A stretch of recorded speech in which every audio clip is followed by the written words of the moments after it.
Hello? Hello, how are you guys doing today? Hello? Hello? I hope you guys are having a great Wednesday. I am so excited to be reading stories on stream. You know, I've always liked reading a bunch of stuff. Scuff story time. What are you talking about? Some big cameras today? Oh yes, yes. The only reason I made myself look big is because I wanted to put on this cute little this little blanket.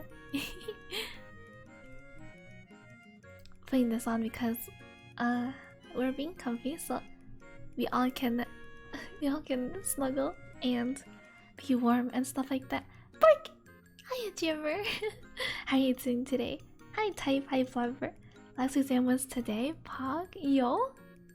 Yo? I'm so glad to hear that, Flubber. I know you've been doing your exams for the past 2 weeks, so I'm glad your exam is over. I know you did well. I know you did, okay? Oh my gosh, is that Sage?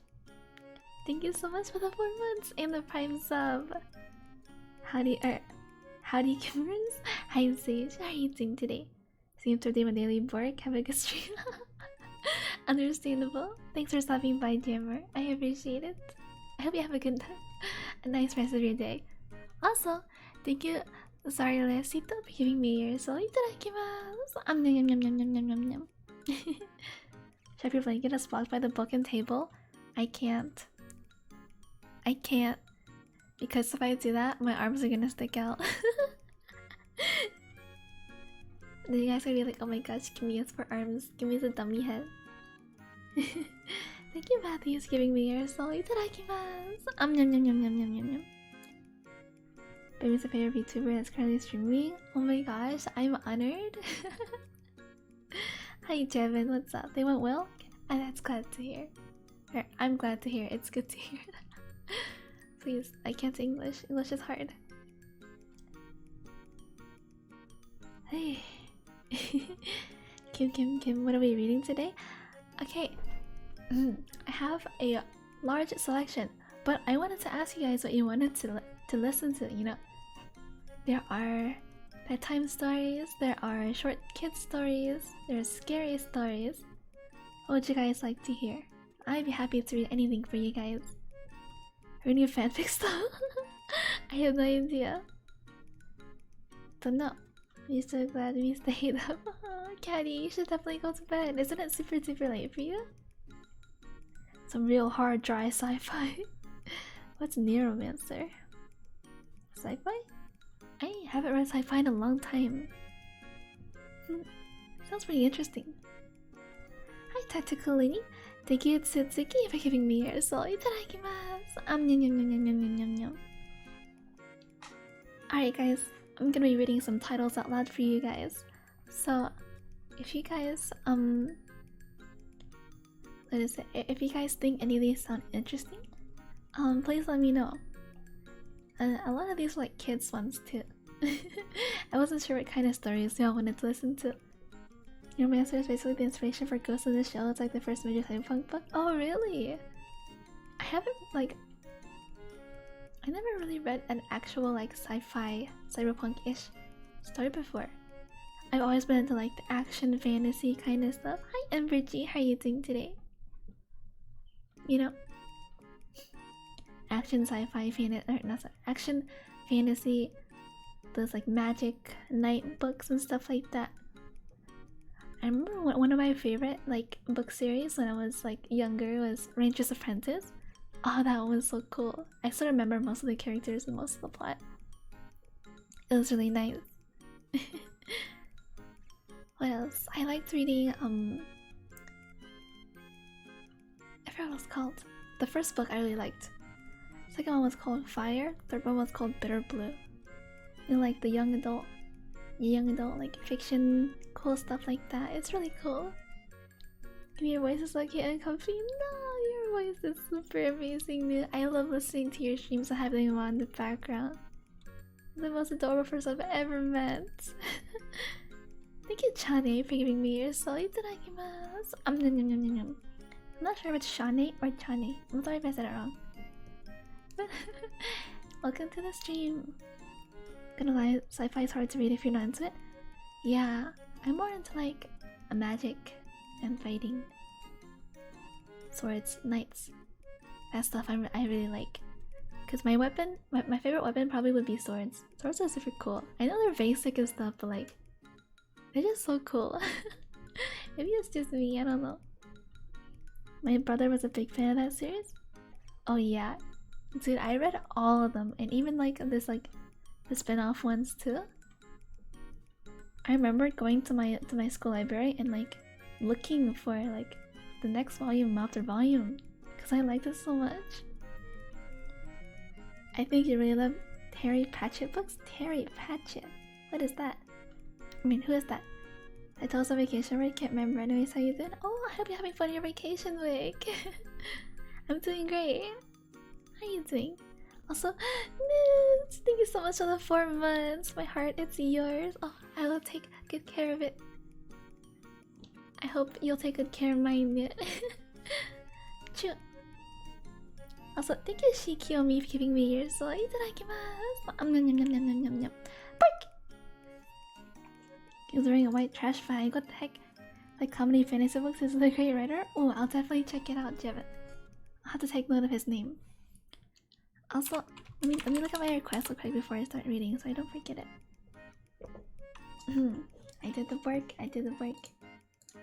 Sage, soon. Oh my gosh. Okay. Hey Sage, hey. It's not like I'm happy that you came by in your once in a month visit or anything. It's not like you make me happy whenever you stop by or anything, and that I kind of miss you or anything. Stupid dummy, baka. Stupid Aussie. Thank you, Guardian Angel and the Youth Lover, for giving me your souls. Itadakimasu. Yum yum yum yum yum yum yum. Butter. Put butter in my head. Okay, I'll put butter in my head. Also, hi Afro. Hi Ayumi. Oh my gosh. So many cute girls in here. Oh my gosh. Including Afro. Afro's a cute girl. Right. Hold on. Let me put butter in my head now. Give me a sec. Boop.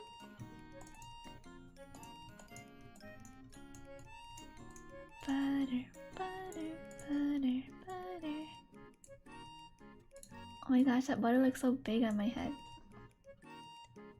Boop. Look how big the piece of butter is now. That's crazy. Oh, 3 butters. Okay, my bad. I'm not allowed to come back yet. 2 more butters.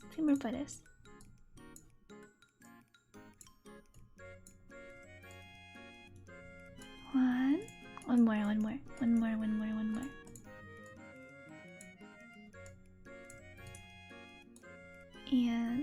3 butters. 3 butters on my head. Now this is a pancake. Now this is pod racing. I am complete.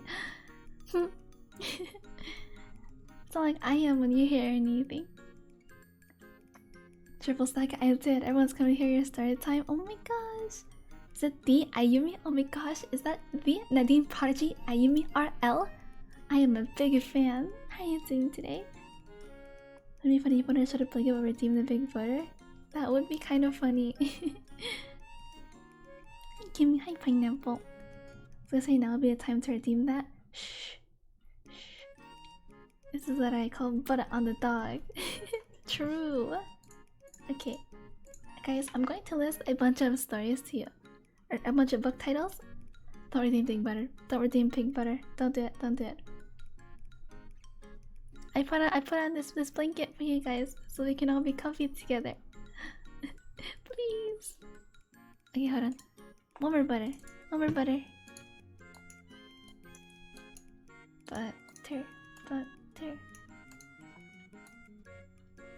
Boop.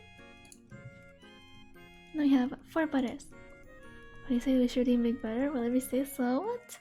You won't even list all the stories at this rate. It's not my fault. You guys keep redeeming stuff. Eee.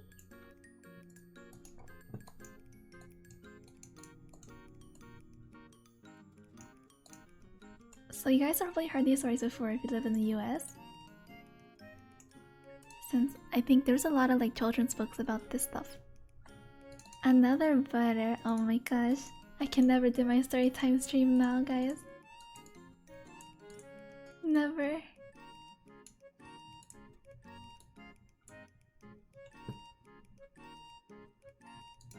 Boom! Okay, finally. Boom, butter. Oh no, it looks like it's gonna fall off my head. Ah, I hope it doesn't. Fire tower. Yeah, there's the tower now. Okay, guys. I hate Frozen. Don't make me limit it. Don't make me limit it. I swear, I'm gonna beat you up. Frozen wonders why I bully him.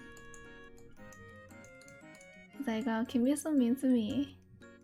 Yeah, I wonder why. Maybe some people deserve it. Boom! The story, I hate Frozen? Yeah. Once upon a time there was a Kimi.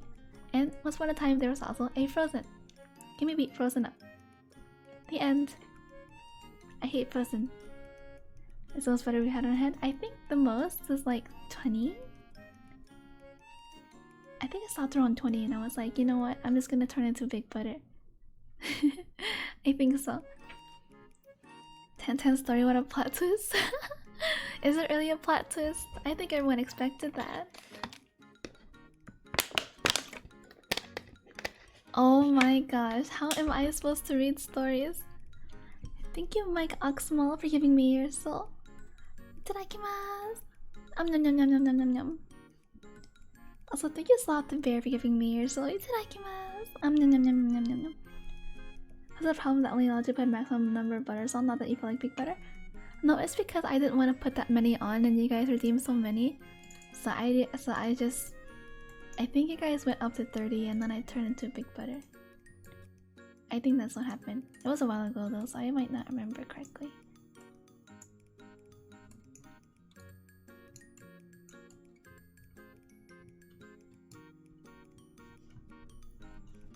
Break! Wait, I'm not here. I'll redo it since I'm not there. I'm running out of room in my head, guys.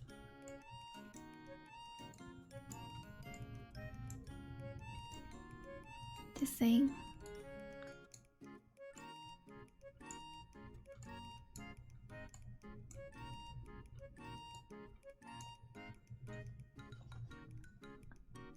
Boop.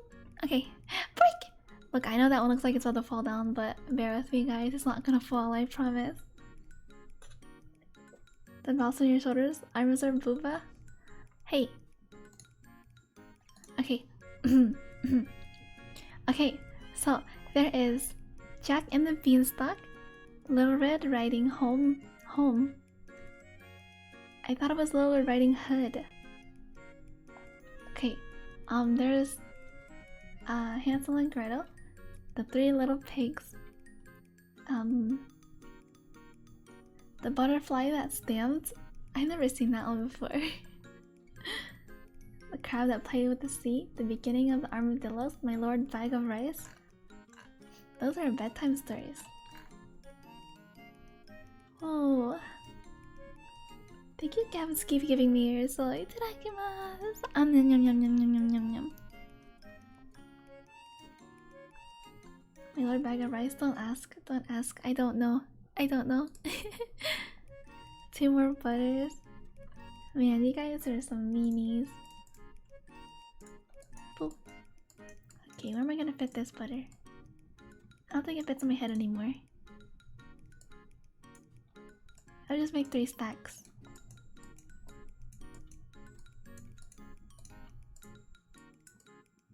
Don't worry, I'll make stacks on my head. Boop. Boop. Cause I'm not cool, I can balance, you know?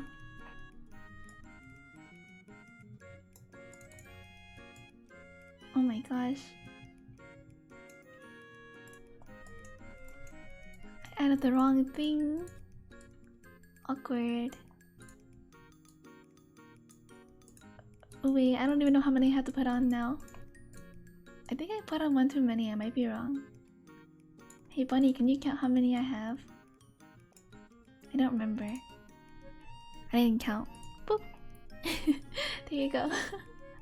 That's so much butter. So much butter. We're just seasoning our lunch. Hold on a minute.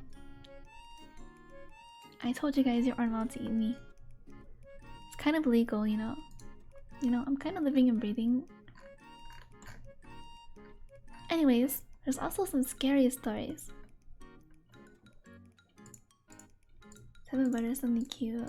I probably should count by how many and finish it one by one. Okay, so there's... The thing had my grandmother's face. The Black Cat by Edgar Allan Poe. Ooh, I haven't read one of his books yet. Put on the dog with the dog too. Hi Panza, how are you doing today? There's the Telltale Heart. The Mask of the Red Death. I don't know how to say that word. What the heck? Ligaya? Ligma? Lazarus. Mr. Fox. Humpty Dumpty. What word? Leg. Dear, how could you? Dear, how could you do this to me? I'm here for this again. Is that all you're gonna redeem, dear? Very understandable. Alright. Here you go, dear. What if I just rep in the mic instead? That'd be kind of funny. Okay.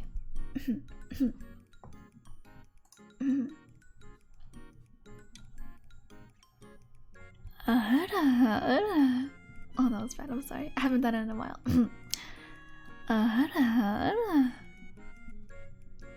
Sorry. Come in. I'm rusty.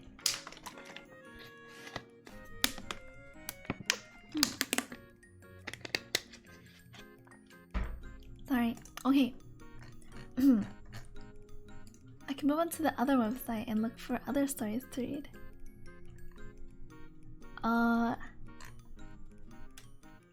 There is Snow White and Rose Red. I've never heard of that story before. I can't let you team up because you're so Hey.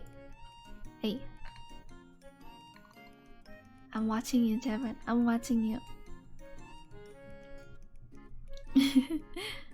Super price of one. Shh. Fanfics? Would you guys like fanfics? Am I wrong, Kim? Tell me I'm wrong. You know what? The next one I'm gonna do, I'm gonna be super duper confident. That's it. You guys can't say anything, okay? Oh my god. Okay, wait. I didn't think you were gonna redeem it. Okay. Yes. It's time for the confident Bloodhound team, guys. You boys got points. I forgot you were saving up for some reason. You horrible person. I didn't redeem it. I was about to. Man. He's 1.8k? Oh my gosh. I need to ruin the economy. I need to ruin it. There's too much money floating around. Spend your money! Spend your money, guys. Same for sing, but you got rid of it? Yeah, because my voice hasn't been too good lately, and I don't know if I would, be good singing, I don't want to sing bad for you guys. I don't spend, I'm frugal, yeah, whatever, nerd. Oh, where spend my points? Yes. I spent so many points, 69k, oh my god, you guys are actually crazy, why do you have so much? Okay. Confidence. I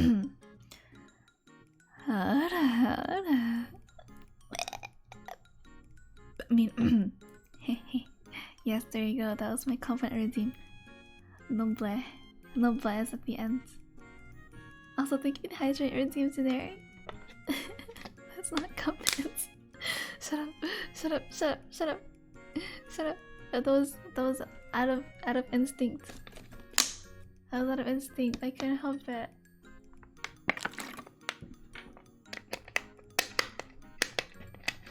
It was a confident. Jevin, thank you so much for the 5 gifted subs. Congrats to Snipes a lot, Frozen, Sleep Tanuki, BK, and Type. Congrats. Wow, Jevin, what the heck? You didn't have to. Thank you. Confident bliss? Of course, I can do anything confidently. When have I ever, when have I ever been not confident? I've always been confident. Wait, I must have now I got sniped. Thank you for giving me all their souls, Jevin. Now I have types souls. Going to bed. Good night. Good night, birds. Can probably do math. I can't read. Anyways, no, you guys didn't pick a story yet. There's Aesop's fables. So there's the fox, the stork, the hare, and the tortoise. I think it's called tortoise. There's the bundle of sticks. Tortoise.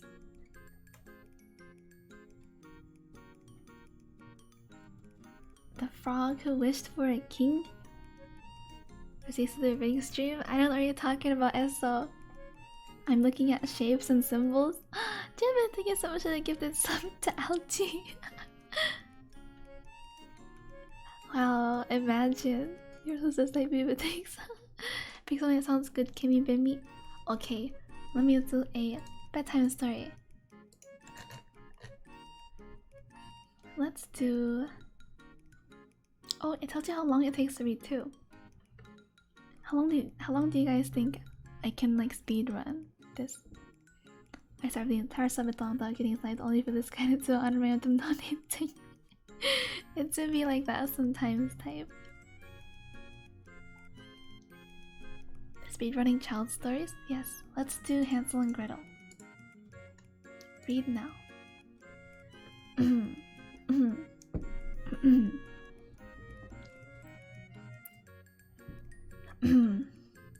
Many years ago, a woodcutter and his wife, with their 2 children, Hansel and Gretel, lived upon the outskirts of a dense wood. They were very poor, so that when a famine fell upon the land and bread became dear, they could no longer afford to buy sufficient food for the whole family. One night, as the poor man lay tossing on his hard bed, he cried aloud in his grief and anguish. By the BGM still on, Kim? Yeah, I mean, I thought it'd be weird if they had no music in the background, but if you guys think I should turn it off, I can turn it off. You know, theme light of choice versus story of choice. I guess you can do that if you want to. You know, is it better with or without the BGM? I recommend fireplace crackling. Oh, you're a so big brain, buddy. Oh my gosh. Okay. Too bubbly. Okay. Yo. Fireplace sounds.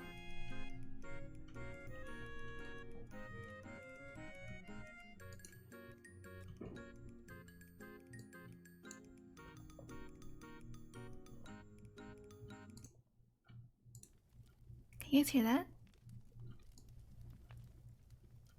Can you guys hear that?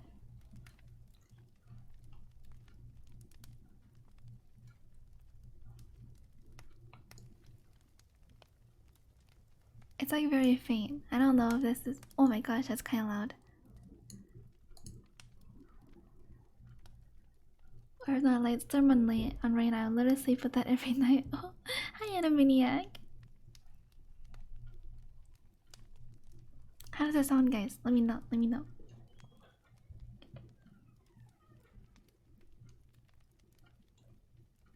gonna put this right next to it so I can swap tabs really quickly. Boom. Too low?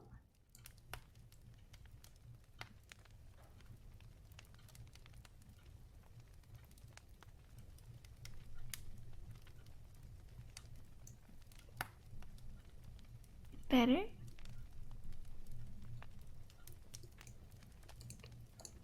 Now it's better?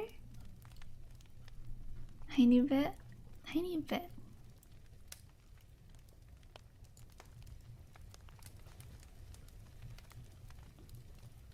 Okay, how about this? Perfect? Okay, perfect. Let me know if it's too loud. Should I start over? Yeah, start over.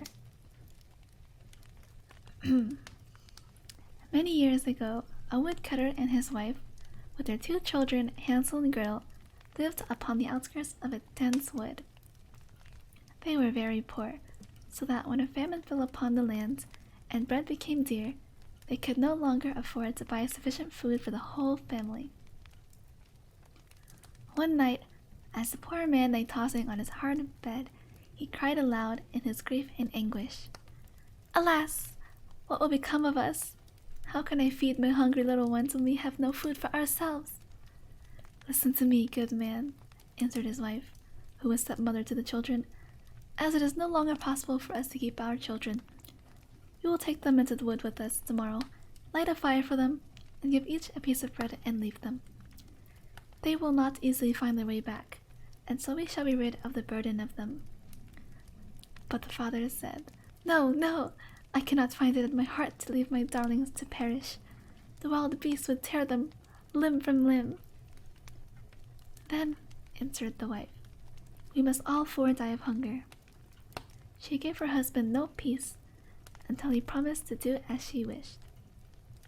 And at last, very unwillingly, he consented.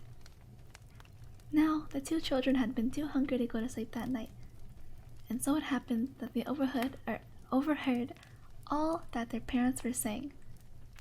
Gretel wept bitterly, but brave little Hansel did his best to comfort her. "Don't be afraid," he said. "I will take care of you." As soon as his father and stepmother were asleep, he slipped on his coat and, opening the door softly, went out into the garden. The moon was shining brightly, and by its light he could see the little white pebbles that lay scattered in front of the house, shining like little pieces of silver. He stooped and filled his pockets as full as he could, and then went back to Gretel, and once more, bidding her be comforted, for God would be sure to watch over them, he jumped into bed, and they both fell fast asleep. Early in the morning, before the sun had risen, the stepmother came and wakened the children. "Rise, little lie-a-beds," she said, "and come with us into the wood to gather fuel." She gave each a piece of bread for their dinner, and told them to be sure not to eat it too soon, for they would get nothing more. Gretel carried the bread in her pinafore, because Hansel had his pockets full, and then they all set out upon their way to the wood. As they trudged along, the father noticed that his little son kept turning back to look at the house. "Take care, my boy," he said, "or you will slip. What are you looking at so earnestly?" "I am watching my kitten, father. She's sitting on the roof to bid me goodbye." "Silly little lad, that is not your cat," said the stepmother. "It is only the morning sun shining on the chimney." But Hansel had not been watching his cat at all. He had stayed behind to drop the petals upon the path. Pebbles, I can't read. When they reached the thickest part of the forest, the father bade the children gather wood, that he might kindle a fire for them, so that they might rest beside it and warm themselves, whilst he and his wife were cutting the fuel. So they gathered a pile of brushwood and twigs, and as soon as it was well alight, the parents left them, promising to return as soon as they had finished their work. Hansel and Gretel sat down by the fire, and when midday came, they ate their bread and sat listening to the strokes of their father's axe, thinking all the time that he was near to them. But what they heard was only a dry branch which the man had bound to a tree, so that the wind swung it hither and hither. The noise it made deceived the children. At last, the poor, tired little eyelids closed, and, side by side, brother and sister fell asleep. When they awoke, the night was very dark, and Gretel was frightened and began to cry. Hansel put his arms around her and whispered, "Wait, dearie, till the moon rises. We shall soon find our way home then." As soon as the bright moon rose, Hansel took his little sister by the hand, and all night long they followed the track of the little white pebbles, until at daybreak they came to their father's house.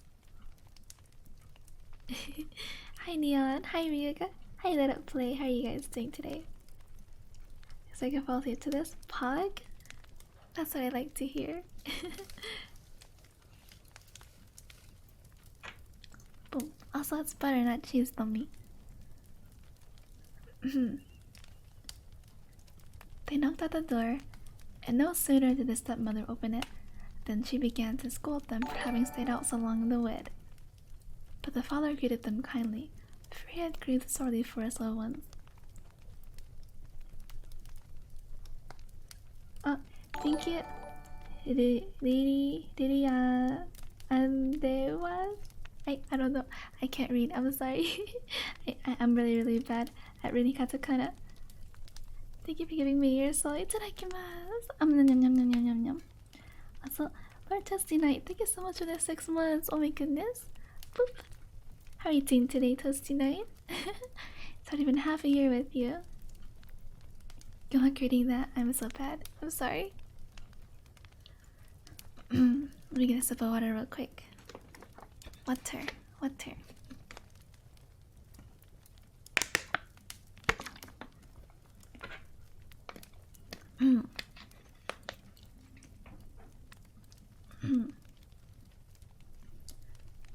In a short time, they were as badly off as ever, and one night they again heard their mother trying to persuade her husband to take them out into the wood and lose them. Wait, am I dumb? Oh, alright, so they came back to the house, and then they took them back, but then she wanted to leave them again. I see. I was a little confused. There was nothing left in the house but half a loaf of bread, she said. For our own sakes, it is better to get rid of the children, but this time we would leave them further away, so that they will not be able to find their way back home. But the man would not agree. Better to divide our last morsel with them, he said, and then die together. His wife would not listen to what he said, but scolded him for his want of thought for her. And at last the poor man gave way a second time, just as he had done at first. But the children had overheard all that was said, and as soon as the mother and father were asleep, Hansel stole down to the door, meaning to go and collect pebbles as he had done before. But the door was locked and bolted, and he could not get out. "Never mind, Gretel," he said consolingly. "The good God will surely help us." Early in the morning, the woman wakened the children, and, giving them a piece of bread, bade them follow her and their father into the wood. As they went, Hansel crumbled his morsel of bread in his pocket and strewed the crumbs upon the path. "Come, Hansel," said the father. "Don't loiter so, sonny. What can you see to stare at so often?" "My little dove, father. It is sitting on the housetop, bidding me goodbye." Thank you, Sadbot, for the raid. Welcome. How was your stream today? I hope you had a nice stream today.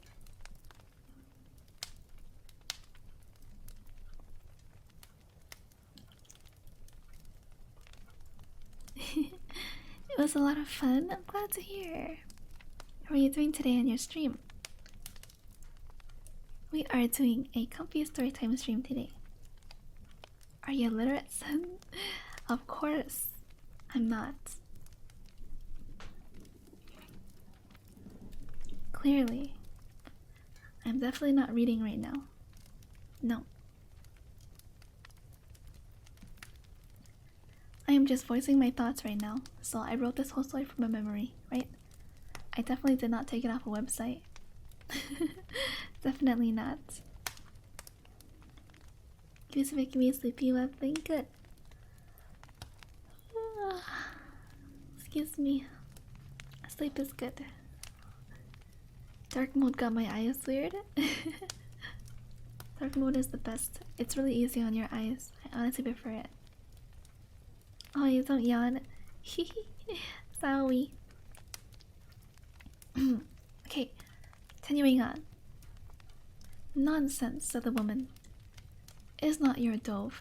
It is only the rising sun shining upon the chimney. What? Hansel did not answer, but he went on strewing his crumbs carefully until the last morsel of bread was gone. Deeper and deeper into the wood they went, where the children had never been before.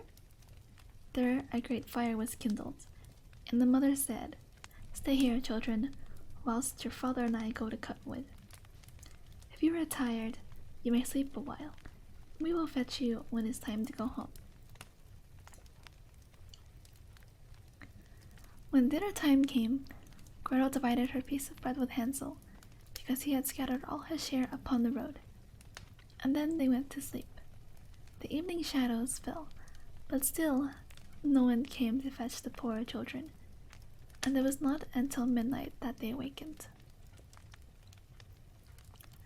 Hansel put his arms around his sister and told her not to fear, for when the moon rose, they would easily be able to see the crumbs, and so find their way home again. So when the moon rose, they set out upon their way, but alas, there were no crumbs to be seen, for the little birds that lived in the greenwood were as hungry as the children, and had eaten them all up. You darn birds! Dang it, Jib! We will find the way somehow, cried cheerful little Hansel. But though they travelled all night long, and the next day too, they could not find it. Poor little mites! How tired and how hungry they were, for they had nothing to eat but the berries that grew by the roadside. When at length the weary little feet could go no further, the children lay down beneath a tree and slept.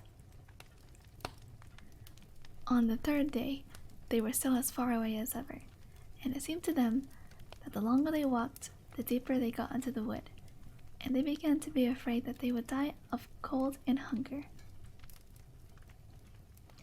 But presently, when the midday sun was shining brightly, they noticed a little snow-white bird singing so sweetly that they could not help but stay to listen. When the birdie's song was ended, he spread his wings and flew away. The children followed him until they reached a little house, on the roof of which he perched. Then the children saw with surprise that the strange little house was built entirely of bread, roofed with cakes and with windows of barley sugar. Oh my gosh, food house, food house, food house. I consume the bread and forsake the children. Of course. Not surprised, Jib. That seems like something you would do. See, Gretel, cried Hansel joyfully. There is food for us, and plenty. I will take a piece of the roof, and you shall have one of the windows. He stretched out his hand to help himself, and Gretel had already begun to nibble one of the window panes, when suddenly they heard a voice call from within. Nibbly nibbly mouse, who's nibbling at my house? I think maybe I should have made the voice a little like a little more different, but it'd be like that. The children answered quickly. "'Tis my lady wind that blows, as round about the house she goes." Imagine a pair of kids rolls up and just starts eating your house. That would be crazy. I'd be like, "Hey, what are you doing here? Get out of here. Get off my lawn." What do you even do? Dude, I don't know. Let me get a sip of water real quick. You sucker punch the kids? Oh my gosh, that's awful.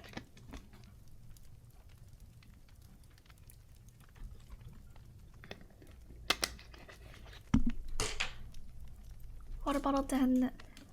Can open my next one.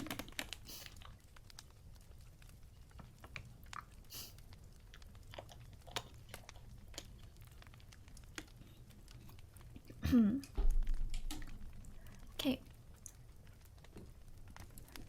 And then they went on eating as though nothing had happened, for the cake of which the roof was made just suited Hansel's taste, whilst the barley sugar window panes were better than any sweet meat Gretel had ever tasted before. All at once, the door of the cottage flew wide open, and out came an old woman, leaning upon a crutch. The children were so frightened that they dropped their food and clung to each other. The old woman nodded her head to them, and said, "Who brought you here, my pets? Come inside, no one will hurt you." Kinda sus, not gonna lie.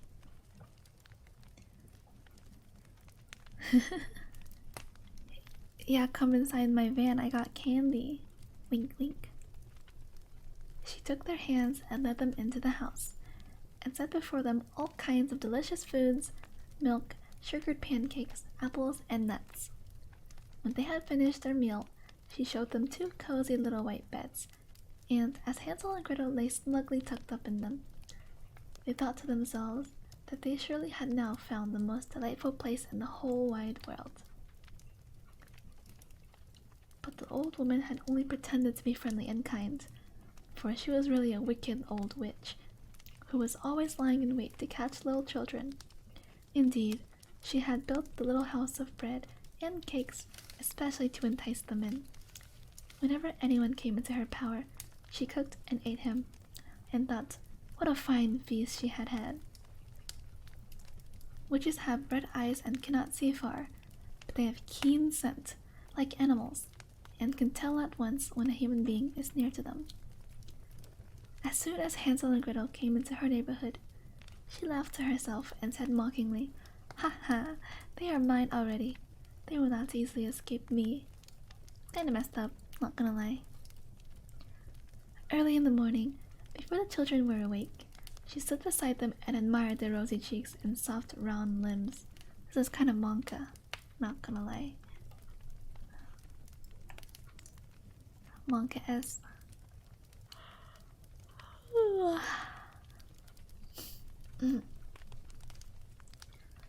What a nice tidbits for me, murmured she. Then, seizing Hansel by the hands, she led him into a little stable, and, in spite of his cries and screams, shut him up and left him. Then she shook Gretel until she was awake, and bade her get up at once and carry food and drink to her brother. And it must be of the best too, for she wished to fatten him. "When he is nice and plump, I shall eat him," said the cruel old witch. Gretel wept bitterly, but it was quite in vain, for she was obliged to do the witch's bidding, and every day she cooked the choicest food for her brother, while she herself lived upon nothing but oyster shells. Why would she not make both of them fatter? I'm confused. Anyways, day by day, the old woman visited the stable and called to Hansel to put his finger to the window bars, that she might see if he were getting fat. But the little fellow pulled out a bone instead, and as her eyes were dim with age, she mistook the bone for the boy's finger, and thought how thin and lean he was. When a whole month had passed, without Hansel becoming the least bit fatter, the old witch lost patience and declared she would wait no longer. "Hurry, Gretel," she said to the little girl. "Fill the pot with water, for tomorrow, he be lean or fat, Hansel shall be cooked for my dinner." Does she not feel how hard the bones are? Is she dumb? Well, these are bedtime stories. Usually it's not the narrator that should fall asleep. Shh, bunny, shh. Shush. Okay, shh. The tears chased each other down Gretel's cheeks as she carried in the water, and she sobbed aloud in her grief. "Dear God," she cried, "we have no one to help us but thou. Alas! If only the wild beasts in the wood had devoured us, at least we should have died together." "Cease your chattering," cried the old witch angrily. "It will not help you, so you may as well be still." The next morning, poor Gretel was forced to light the fire and hanged a great pot of water over it. And then the witch said, "First we will bake. I have kneaded the dough and heated the oven. You shall creep inside it to see if it is hot enough to bake the bread." But Gretel guessed that the old witch meant to shut the door upon her and roast her. So she pretended that she did not know how to get in. "Silly goose," said the witch. "The door is wide enough, to be sure. Why, even I could get inside it." As she spoke, she popped her head into the oven. In a moment, Gretel sprang towards her, pushed her inside, shut the iron door, and shot the bolt. Oh, how she squealed and shrieked! But Gretel ran off as fast as she could. And so there was an end of the cruel old witch. What a dummy! What a dummy. Is she dumb? What do you mean? I think she's kinda dumb. Kimball's a witch living in a house of candy, exclusively eating children. Her brain isn't in the best state. Okay, she could eat other stuff. Like, she literally makes food, but she like makes the little kids eat it, you know what I'm saying? Do you usually feel a hard bone, Art? Well, I mean, like, motors would be hard, right?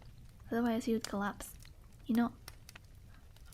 Hi Sam, my HBB, how are you doing today? Kimchi with Michi. Can I ask why there's so much butter on your head? Shota. Today was supposed to be a very comfy reading stream. It is butter, by the way. It is butter, not cheese. There's a bunch of pieces of butter on my head. It's because of that redeem. It's exactly because of that redeem right there. Are you getting clowns? I'm just a butter dog. 2 more? Okay, hold on. 2 more butters. I guess so. Also, how are you doing today, Shoto? Can we get a shout out? I hope you're having a great day today. If you guys don't know who Shoto is, you should definitely check him out. From what I've seen, he plays a lot of horror games. So if those are your forte, you should definitely check him out. Also, his voice is very pleasant to listen to. So, please check him out. He's a pretty cool guy.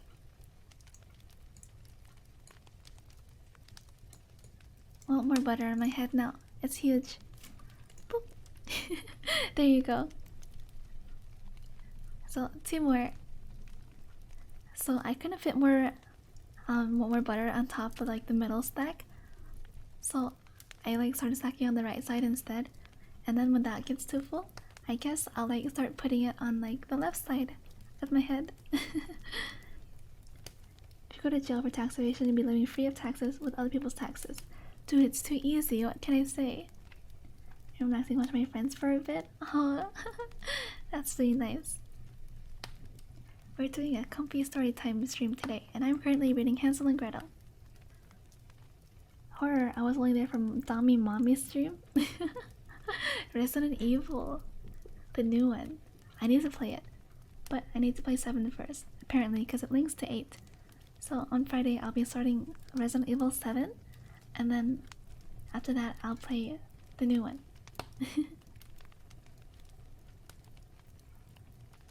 Okay, we can keep going, keep going. Boom. Quick as thought, Gretel ran to her brother. "We are saved, Hansel," she cried, opening the door of the stable. "The wicked old witch is dead."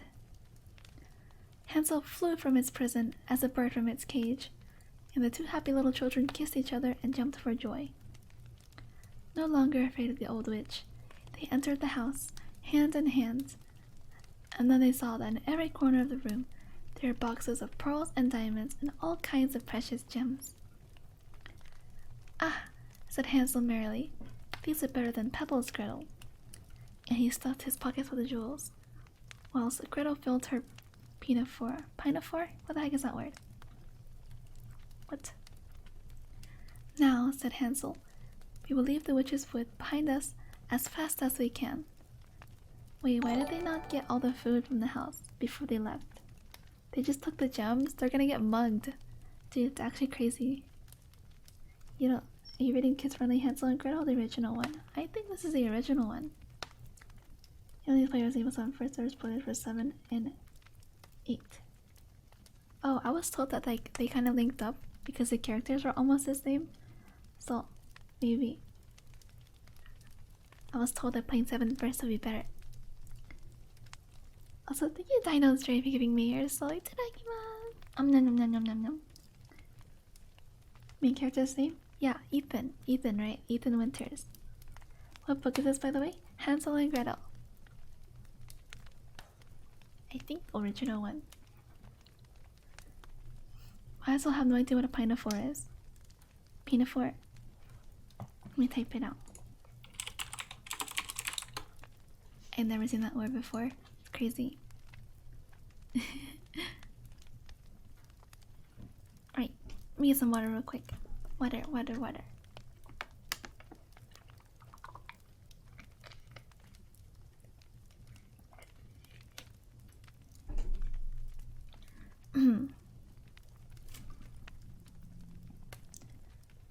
So off they ran, and never stopped until they came to a lake, upon which swam a large white duck. "How can we cross?" said Hansel, "for there is no bridge anywhere." "And no ship either," Gretel answered. "But we will ask the pretty white duck to carry us over." So they cried aloud, little duck, with wings so white, carry us over the waters bright." Dude, they got bars, not gonna lie. The duck came out once, and, taking Hansel upon her back, carried him over to the other side, and then did the same for Gretel. They went merrily on their way, and very soon they found themselves in a part of the wood they knew quite well. When they saw the roof of their father's house in the distance, they began to run, and, breathless with haste, half laughing and half crying, they rushed into the cottage and flung themselves into their father's arms. Oh, how pleased he was to see them once again, for he had not known a happy hour since he had left them alone in the wood. Gretel shook out her pinafore, and Hansel emptied his pockets, and the floor of the little room was quite covered with glittering precious stones. So now their troubles were at an end, for the cruel stepmother was dead, and Hansel and Gretel and their father lived happily ever after. Wait, lived together happily ever after. Hold on. When did the stepmother die? When did she die? It said nothing about her dying. Like, actually. It's just like... Huh. Well, you know, it's okay. She was mean. She died. It's over. The story is a scam. It's okay. She was really mean. She was like, yeah, let's kick the kids out because we're poor and we got no food. So I mean, like, less mouths to feed. You know what I'm saying? Husband kills the stepmother out of grief because she convinced him to abandon his kids. I did not see this part of the story. So he's a murderer? What the heck? Well, I didn't hear the story. I wasn't here the whole time, but they killed the witch. Dude, do you think the witch was the stepmother? Ooh, plot twist. Everyone is a murderer, really? Well, Gretel's a murderer, and so is the father. Technically, the stepmother would have been, because she kicked the kids out. Technically. It's not murder, Kimi. She's a stepmother. What is that supposed to mean? Oh my bad, it doesn't count. You guys are allowed to kill your stepmothers, and it won't be counted as murder. I forgot. Thanks. The more you know, honestly. That was weird. Oh, there you go. Hansel and Gretel. I think I missed the part. There's no way she just died randomly. Kimi's stepmother was just stuck and they helped her. Yeah, definitely. My bad, I forgot. I love Papi, what do you mean?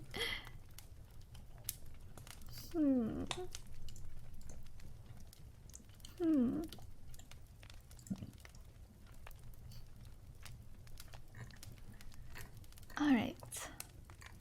I can't read this.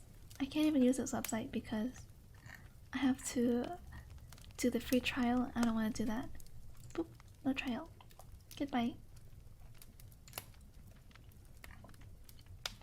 Okay, all happily ever after stories actually have quite dark backstories. I know what you mean. I actually read something about that. Like the original ones, they are really, really messed up. I'm trying to think of an example.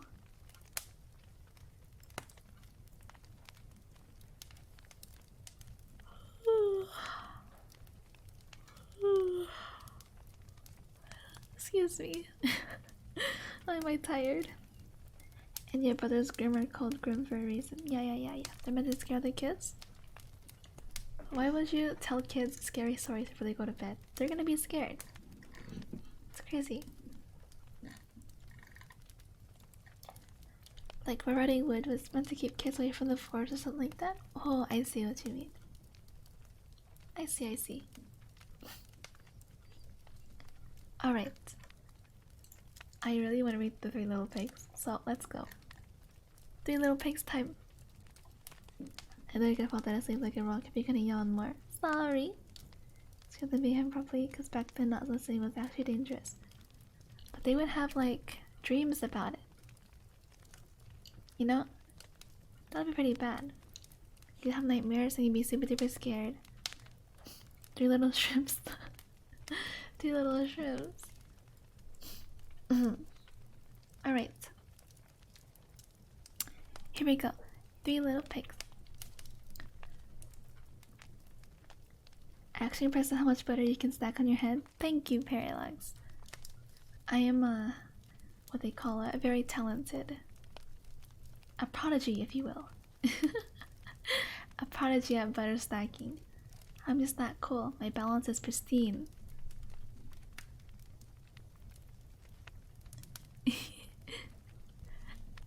Anyways, once upon a time, when pigs could talk and no one had ever heard of bacon, there lived an old piggy mother with her 3 little sons. They had a very pleasant home in the middle of an oak forest, and were all just as happy as the day was long. Until, one sad year, the acorn crop failed. Then, indeed, poor Mrs. Piggy Wiggy often had hard work to make both ends meet. One day, she called her sons to her, and, with tears in her eyes, told them that she must send them out into the wide world to seek their fortune. She kissed them all around, and the 3 little pigs set out upon their travels, each taking a different road, and carrying a bundle slung on a stick across his shoulder. The first little pig had not gone far before he met a man carrying a bundle of straw.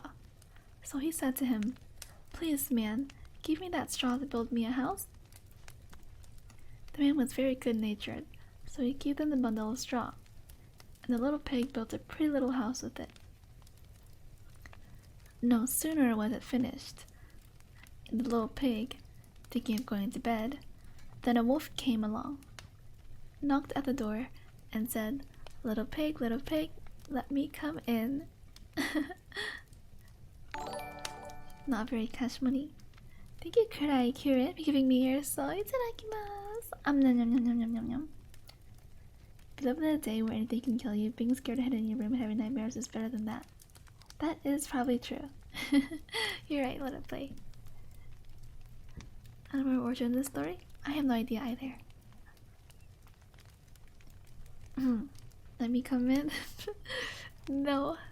Guys, don't let Jib in your house. He's gonna like poop all over the floor or something.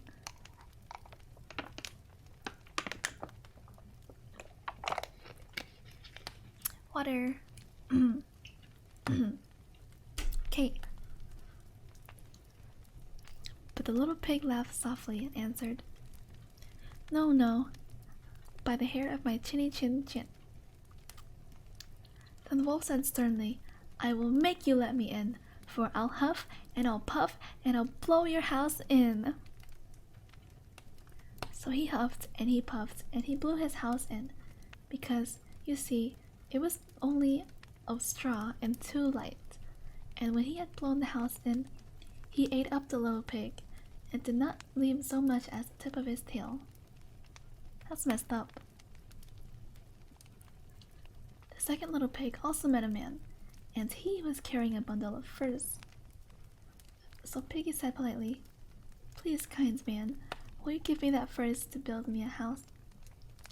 The man agreed, and Piggy set to work to build himself a snug little house before the night came on. It was scarcely finished when the wolf came along and said, little pig, let me come in." Came around because I'm a very convincing wolf. Okay, hold on. No. By the hair of my chinny chin, answered the second little pig. "Then I'll huff, and I'll puff, and I'll blow your house in," said the wolf. So he huffed, and he puffed, and he puffed, and he huffed, and at last he blew the house in and gobbled the little pig up in a trice. Now, the third little pig met a man with a load of bricks and mortar, and he said, "Please, man, will you give me those bricks to build a house with?" Well, this one's smarter. So the man gave him the bricks and mortar, and a little trowel as well, and the little pig built himself a nice, strong little house. As soon as it was finished, the wolf came to call, just as he had done to the other little pigs, and said, little pig, let me in." But the little pig answered, "No, by the hair of my chinny chin." Then said the wolf, "I'll huff, and I'll puff, and I'll blow your house in." Well, he huffed, and he puffed, and he puffed, and he huffed, and he huffed, and he puffed, but he could not get the house down. At last, he had no breath left to huff and puff with, so he sat down outside Little Pig's house and thought for a while. Presently he called out, "Little pig, I know where there is a nice field of turnips." "Where?" said the little pig. "Behind the farmer's house, 3 fields away, and if you will be ready tomorrow morning, I will call for you. We will go together and get some breakfast." What is this? Dude, that's kinda sus, not gonna lie. "Very well," said the little pig. "I'll be sure to be ready. What time do you mean to start?" "At 6 o'clock," replied the wolf. Well, the little pig, or the wise little pig, got up at 5 and scampered away to the field. He brought home a fine little turnips before the wolf came. At 6 o'clock, the wolf came to the little pig's house and said, "Little pig, are you ready?" "Ready," cried the little pig. "Why, I have been to the field and come back long ago, and now I am busy boiling a pot full of turnips for breakfast." Dude, he got scammed. Imagine. It really did be like that.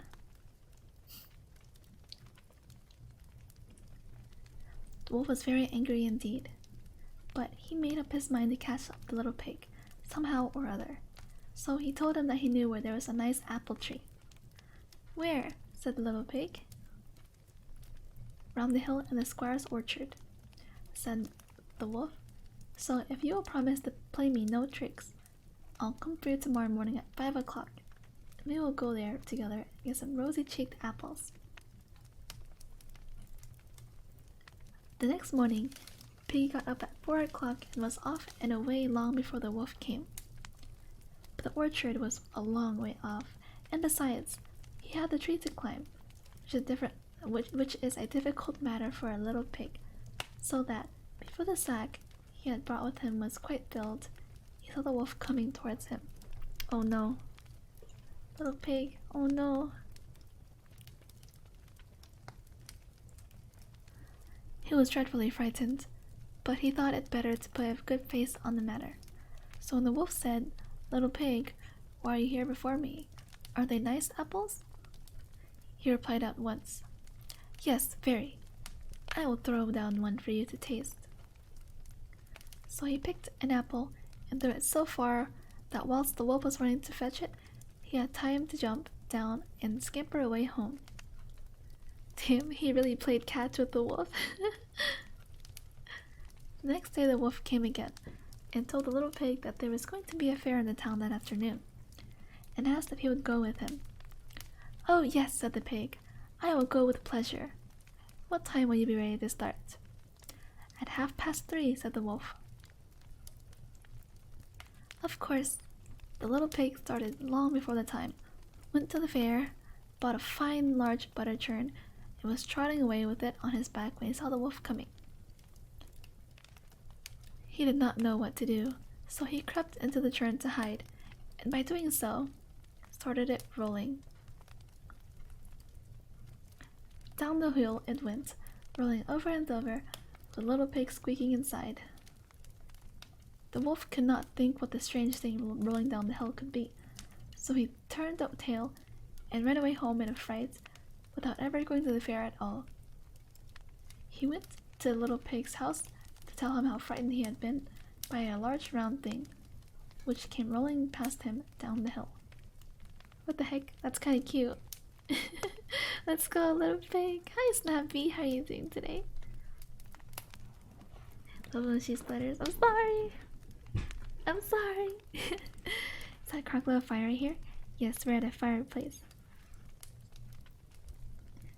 Got me meeting stuff and seeing what that noise is. I'm sorry. It's a fireplace sound in the back. Haha, laughed the little pig. So I frightened you, eh? I had been to the fair and bought a butter churn. When I saw you, I got inside it and rolled down the hill. This made the wolf so angry that he declared that he would eat up the little pig, and that nothing should save him, for he would jump down the chimney. But the clever little pig hung a pot full of water over the hearth, and then made a blazing fire, and, just as the wolf was coming down the chimney, he took off the cover, and in fell the wolf. In a second, the little pig had popped the lid on again. Then he boiled the wolf, and ate him for summer, and after that he lived quietly and comfortably all his days, and was never troubled by a wolf again. Dude, he ate the wolf? What the heck?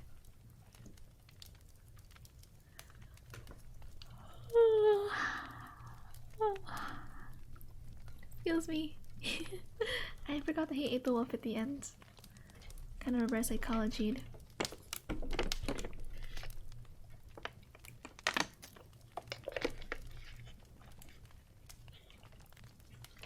Pigs are true omnivores. That's right, they are omnivores. They eat like a bunch of scraps and stuff. I forgot. Wow. You really nommed him. It's kind of crazy.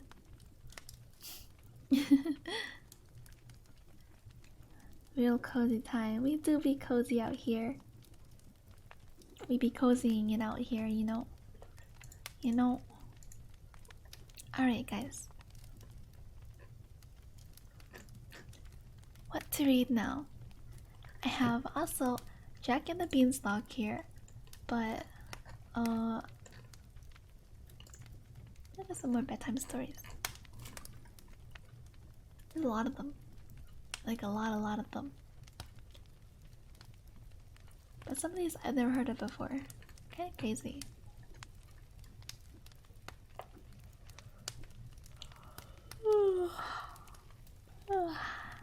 Excuse me. Seven Dwarf one? Snow White and the Seven Dwarfs? Or no. Dwarfs. I can't find it.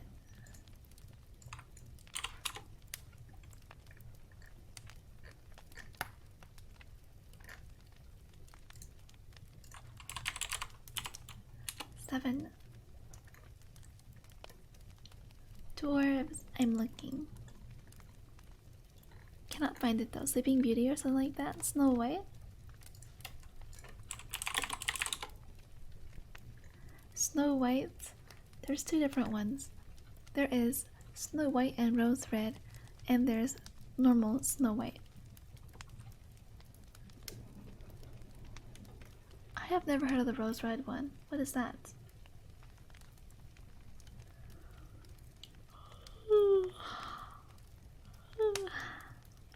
Excuse me. Those are the brutal ones? I have no idea. But let's read Snow White. This is the right one.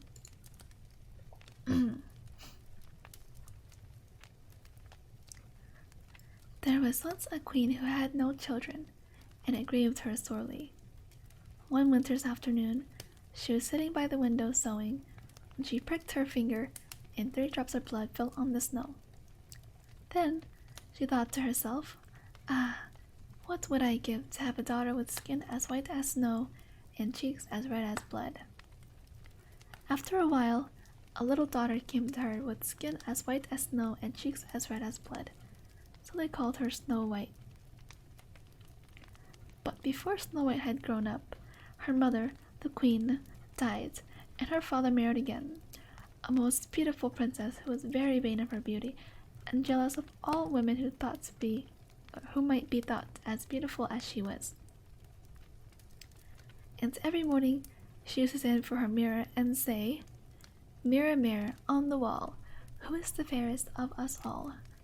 The mirror used to always reply, "Queen, queen, on thy throne, thy greatest beauty is thine own."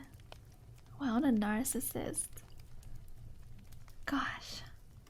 Also, water time.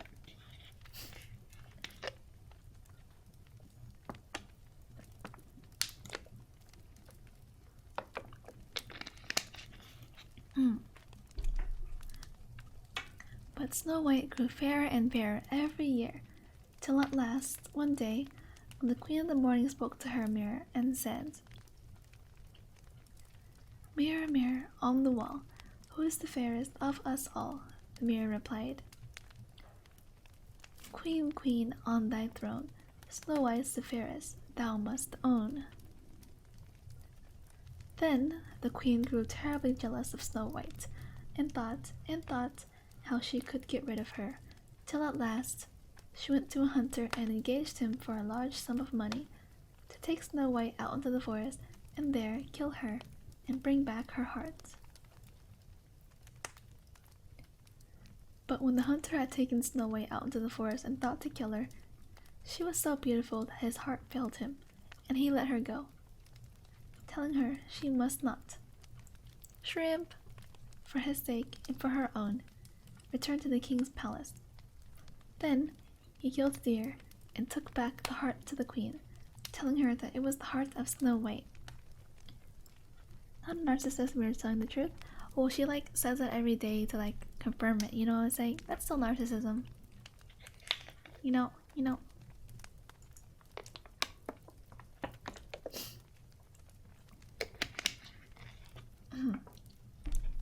Thanks for the hydrate 18, by the way, weapon.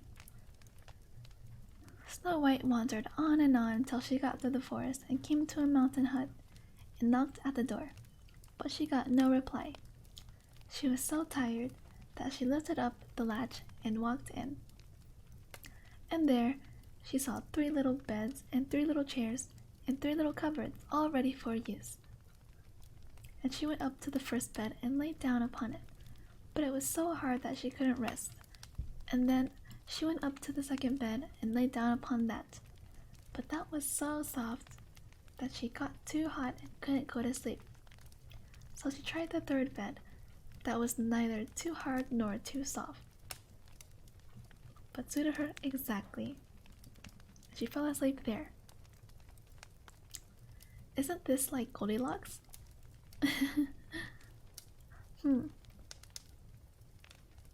What taco wisdom did I don't know if I should save up for it? Yeah, save up for it and YOLO it.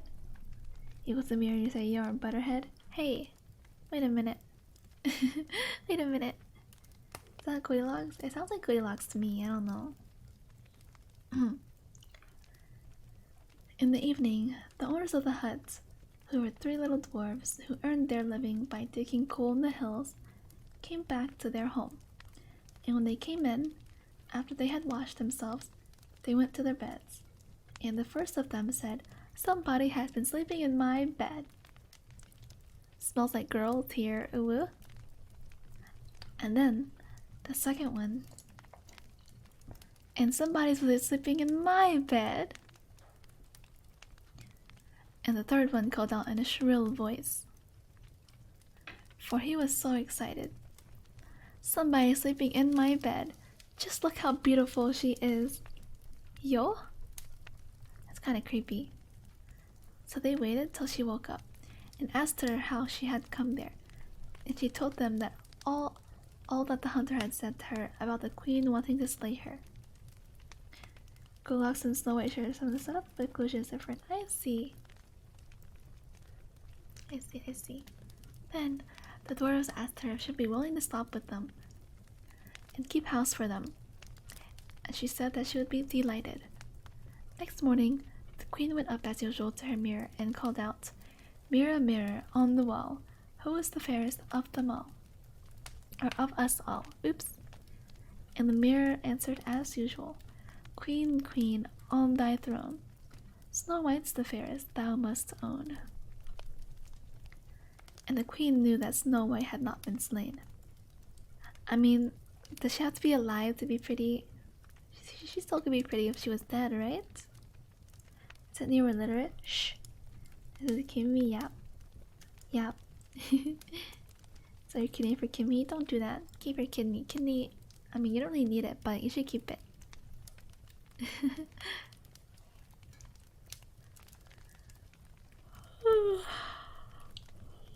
Excuse me. Also, hi Kai. And the queen knew that Snow White had not been slain. So she sent for the hunter and made him confess that he had let Snow White go. And she made him search about beyond the forest, till at last he brought back word to her that Snow White was dwelling in a little hut on the hill with some coal miners. Then the queen dressed herself up like an old woman and, taking a poisoned comb with her, went back the next day to the hut where Snow White was living. Now the dwarves had warned her not to open the door to anybody, lest evil might befall her, and she found it very lonesome keeping always within doors. When the queen, disguised as an old woman, came to the door of the house, she knocked upon it with her stick, but Snow White called out from within, "Who is there? Go away! I must not let anybody come in." "All right," answered the queen. "If you come to the window, we can have a little chat there, and I can show you my wares." But when Snow White came to the window, the queen said, "Oh, what beautiful black hair! You ought to have a comb to bind it up." And she showed her the comb that she had brought with her. But Snow White said, "I have no money, and cannot afford to buy so fine a comb." Then the queen said, "That is no matter. Perhaps you have something golden you can give me in exchange." And Snow White thought of a golden ring that her father had given to her, and offered to give it for the comb. What the heck? Your dad gave you a ring and you gave it away for a freaking comb? What's wrong with you? The queen took it and gave Snow White the comb and bade her goodbye, and went back to the palace. Oh. The rainfall has multiplied. Yep. I was here saying she only had one slice. Yep, it resets every time. Also, hi sister. Your people has been passed down for untold eons. Got a not commercially printed book that's version probably unique by human trees for its copies made 10 years ago. Yeah, there's a lot of variations. You shouldn't be surprised that they're a little different. Also, more butter in my head. Okay. More butter. More butter. Let me put butter on my head.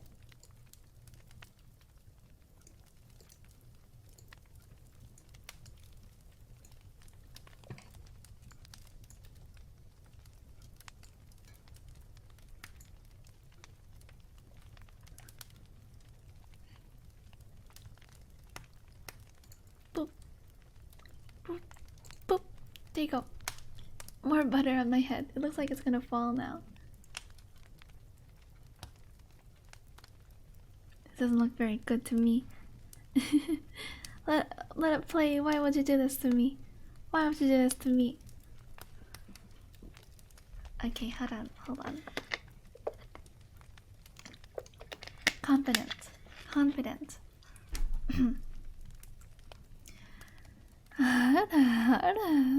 Oh, that was bad. Do I do it when I'm breathing out? I do it when I'm breathing out or when I'm breathing in? Probably out, right? How do I do it when I'm breathing out? Excuse me. I'm out. Okay, let me try one more time. Give me the grandma who tries to get the Snow White. What are you talking about? I am Snow White. I'm so beautiful. I can't say that confidently. Give me an apple and I'll die, I guess. Nana, you're doing a blah blah. Okay.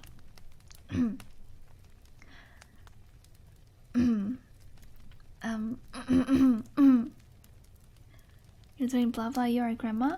Oh, do I do it as a grandma? Is that what you want? Do you want me to do a grandma blah blah? Kinda weird, but okay.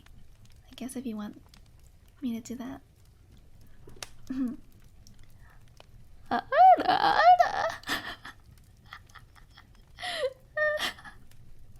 I sound like I'm dying. I sound like that's my last breath. Oh my god.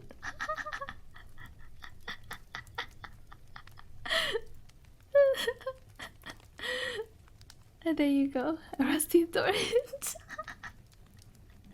That's what you get, let him play. Thank you. Thank you. Grandma blah blah. Loudest grandma ever. Oh, so should I like sound like I'm gonna die? I've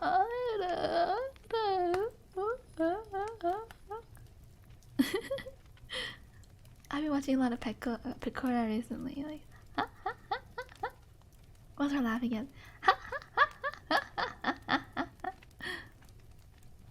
Hey, that was hard. Can you not ask for grandma babas anymore? Sorry. I know this should be a comfy stream, but I had to do it. Thank you, Julkin, for giving me your soul. Itadakimasu. Yum. I'm sorry, I ruined the mood with my grandma voice and my Pecora imitation. I'm sorry.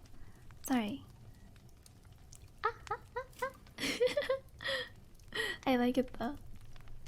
It's so cute. Try to Pecora laugh again.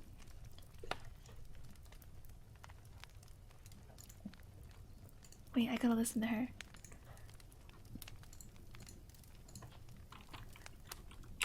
Pecora laugh. I hope this isn't loud. Oh my god, I'm so sorry. That was so loud. Ah, that scared me.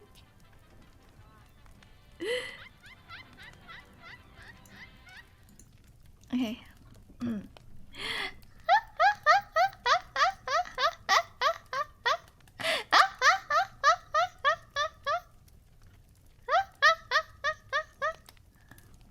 Is that good? I don't know.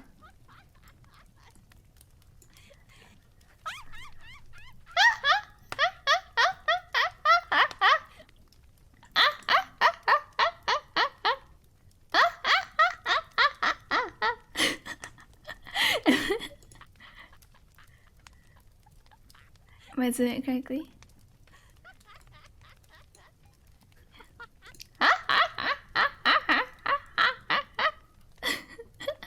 How do I do that? Okay, maybe I should try like moving my vocal cords that way every time I did a laugh.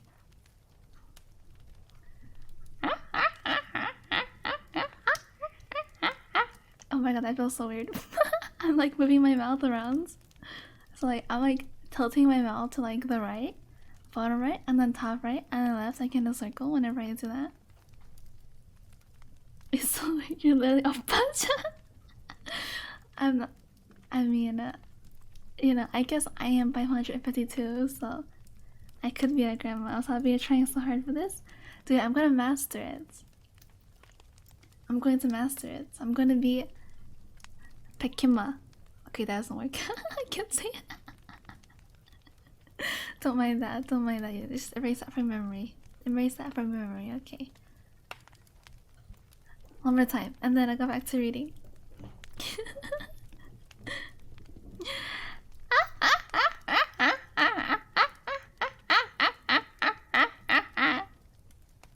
At the end, that sounded really bad. We don't talk about it. How did she do it?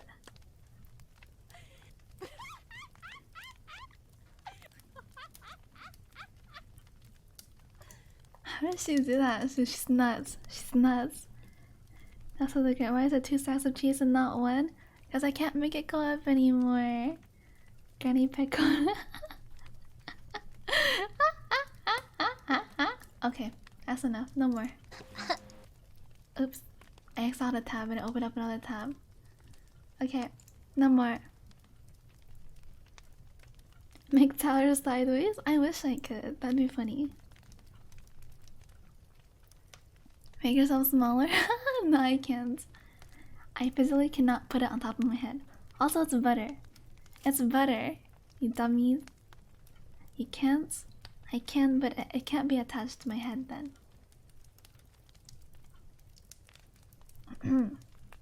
Anyways.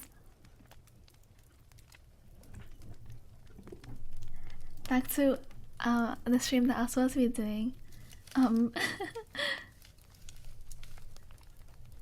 Snow White lost no time in going to the mirror and binding up her hair and putting the comb into it.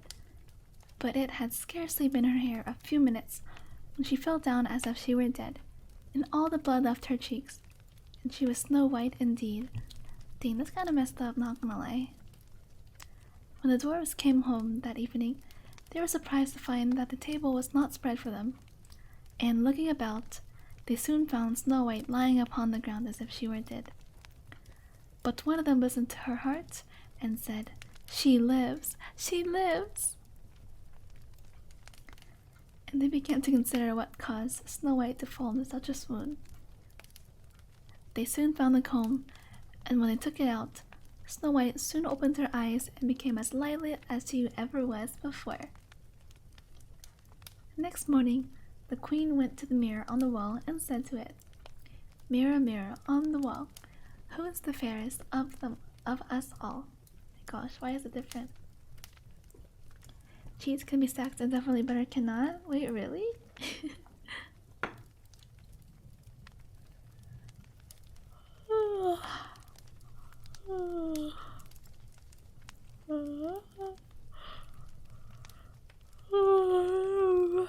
Oh my god, I had 2 yawns in a row. Excuse me. Anyways. Queen, queen, on thy throne, Snow White's the fairest, thou must own. Then the queen knew that something had happened to the comb, and that Snow White was still alive. So she dressed herself once more as an old woman and took her with the poisoned ribbon, and went out to the hut of the 3 dwarfs.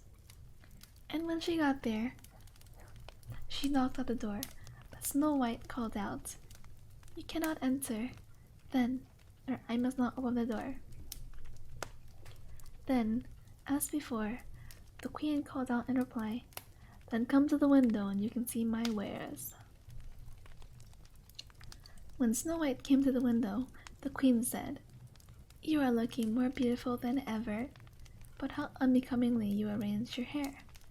Did you use that comb I gave you yesterday? Question mark. "Yes, indeed," said Snow White, "and I fell into a swoon because of it.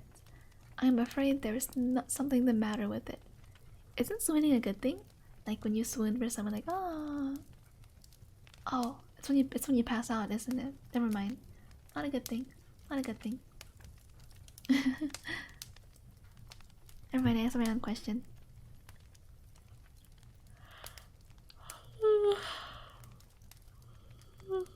I'm tiring myself out. Excuse me. Can you not read the question marks? Your voice active and made sense to sound like a question. I know. I just wanted to say question mark for that one. "No, no, that cannot be," said the queen. "There must be some mistake. But if you cannot use the comb, I will let you have this pretty ribbon instead." She held out the poisoned ribbon. Snow White took it, and after the old woman, as she thought she was, had gone away, Snow White went to the mirror and tied up her hair with a piece of ribbon. Dude, is this girl dumb? The heck? Snow White went to the mirror and tied up her hair with a piece of ribbon, but scarcely had she done so when she fell to the ground, lifeless, and lay there as if she were dead. That evening, the dwarfs came home and found Snow White lying on the ground, as if dead, but soon discovered the poisoned ribbon and untied it. And almost as soon as this was done, Snow White revived again. Next morning, the queen went once more to the mirror on the wall and called out, "Mirror, mirror, on the wall, who is the fairest of us all?" To which the mirror replied, without any change, "Queen, queen, on thy throne, Snow White's the fairest, thou must own." You really called her dumb with 2 stacks of cheese above your head? It's butter! You tell me when you're always one to her? Probably, yeah. That's a lot of butter? Yep, it is a lot of butter. Enough for lots of pancakes. And the queen recognized that once again, her plans had failed. And Snow White was still alive. So she dressed herself once more and took with her a poisoned apple, which was so arranged that only 1/2 of it was poisoned and the rest of it was left as before. And when the queen got to the hut of the dwarves, she tried to open the door, but Snow White called out, "You can't come in." "Then I'll come to the window," said the queen. "Ah, you are the old lady that came twice before. You have not brought me good luck. Each time, something has befallen me." But the queen said, "I do not know how that can be. I only brought you something for your hair. Perhaps you tied it too tight. To show you that I have no ill will against you, I have brought you this beautiful apple. Thank you. I'm sorry I cannot read your name, for giving me your soul. Itadakimasu. Nom nom nom nom nom nom. Hi Alex. How are you doing today? Comfy stream? Yeah, we comfy today. Do be comfy.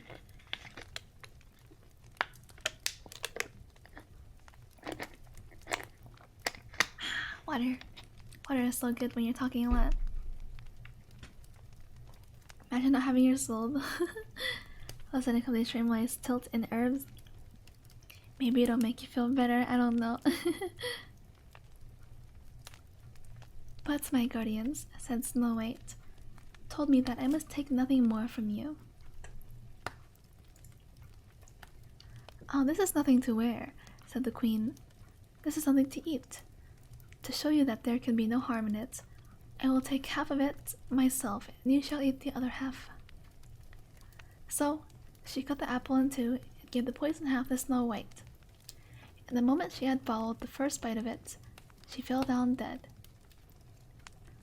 Then the queen slunk away and went back to the palace, and went at once to her chamber and addressed the mirror on the wall.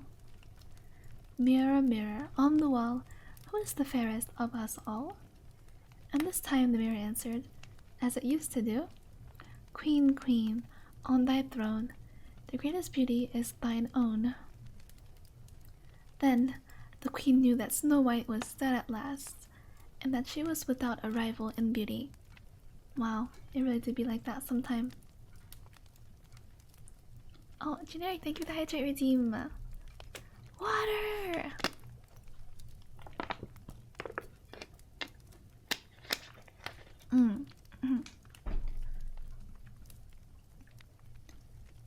When the dwarves came home that night, they found Snow White lying upon the ground, quite dead, and could not find out what had happened or how they could cure her. But though she seemed dead, Snow White kept her beautiful white skin and seemed more like a statue than a dead person. So the dwarves had a glass coffer made and put Snow White in and locked it up. And she remained there for days and days without changing the slightest, looking oh so beautiful under the glass case. Now, a great prince of the neighboring country happened to be hunting near the hill of the dwarves, and called at their hut to get a glass of water. And when he came in, he found nobody there but Snow White lying in her crystal coffer. And he fell at once in love with her, and sat by her side until the dwarves came home, and he asked them who she was. Then they told him her history, and he begged that he might carry the coffer away so that he might always have her near him. That is really creepy. At first they would not do so, but he showed how much he loved her, so that they at last yielded, and he called for his men to carry the coffer. This is really creepy. What the heck? It's like, damn, this girl's so pretty. I know nothing about her. She's just really, really pretty. She looks dead, but I still want to take her, you know what? And the door's like, okay, I guess you can have her. What the heck is this? That's really creepy. And when the men commenced carrying the coffer down the mountain, they jolted it so much that the piece of poisoned apple in Snow White's throat fell out. It didn't go down her throat. What the heck? And she revived and opened her eyes and looked upon the prince who was riding by her side. What the heck? Then he ordered the coffer to be opened and told her all that had happened, and he took her home to his castle and married her. This is really weird. Why you shake so much? Oh, sorry. I'm like... I like fidgeting, so I've been like kicking my feet around. I will not. I'll stop. I'll try and stop. I was kicking my feet around, so it was making my body move. I'm sorry. I'm gonna make dinner as I arrive from a little nap. Pog! I hope you enjoy your dinner as well. Food, very important. Kimi shakes to keep the cheese not fall over. Of course. Of course. After this happened, the queen once more came to her room and spoke to the mirror on the wall and said, "Mirror, mirror, on the wall, who is the fairest of us all?" And the mirror this time said again, "Queen, queen, on thy throne, Snow White's the fairest, thou must own." And the queen was so enraged because she had not destroyed Snow White that she rushed to the window and threw herself out of it and died on the spot. What the heck? Imagine being so salty that someone else is prettier than you that you just do that. That's kind of crazy.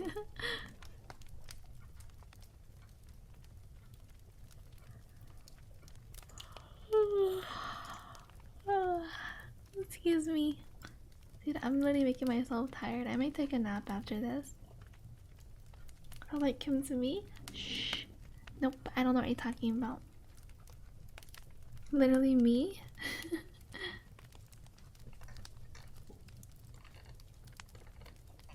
Jib, I can see that. Don't worry. I can see that.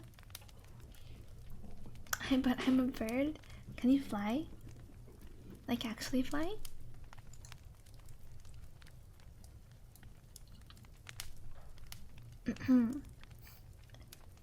I'm curious about Snow White and Rose Red. Because I've never read this before.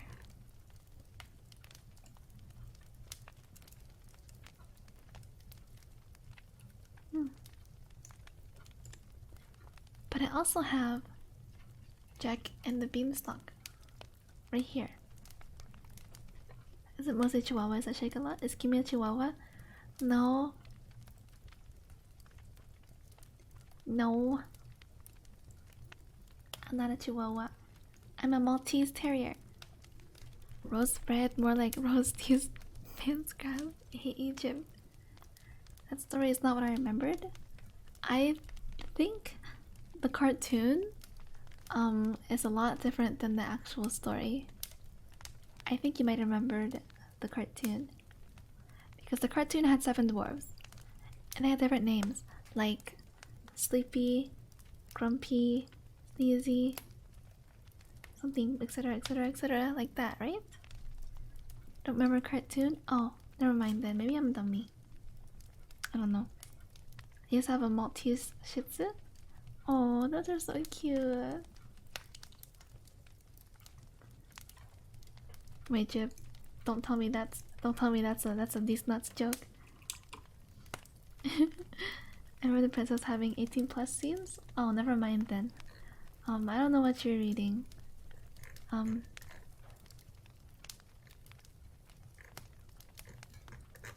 Nothing like that. Nothing like that. No, it's the truth. Has Jib finally said something that was not a joke? That's actually crazy. I Maltese, I guess. Maltese fence crab. Alright. We'll read one last story.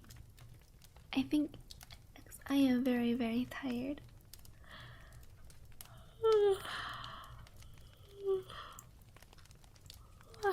Excuse me. Okay. Cutest dog, to be honest. Let me look it up. Maltese Shih Tzu.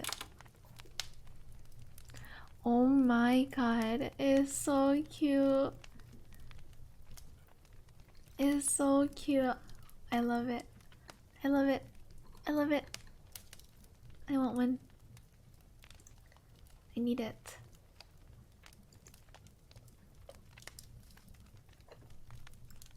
Also, the Maltese Poo is really, really cute too. Maltese Poodle. Oh my gosh, I want it. Man, I want a dog. I thought even say it's weird for me to own a dog. Dog owning dog. That's normal, right, guys? That's normal. Can I get a dog? True. My bad, let me just go buy one real quick. Hey Kimi, how are you doing? Hi E4, I'm doing good, how are you doing? What's your favorite dog? I like Samoyeds a lot. Oh, those are so amazing. I'm not sure what my favorite dog is. There's a lot of cute breeds. I like most dogs are really cute to me. Even if you had a cat, funnily enough, I am more of a cat person than a dog person. I think cats are super freaking cute. Cats are like the best thing ever. But yeah. You breed so true. Yeah. BDSM thing. What do you mean? Hi baby, how are you doing today? Hi baby. Hope you're having a nice day. Okay. Getting my last story. I'm really tired.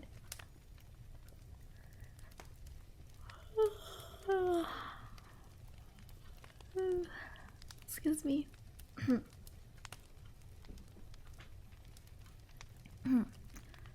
Once upon a time, there lived a poor widow who had an only son named Jack.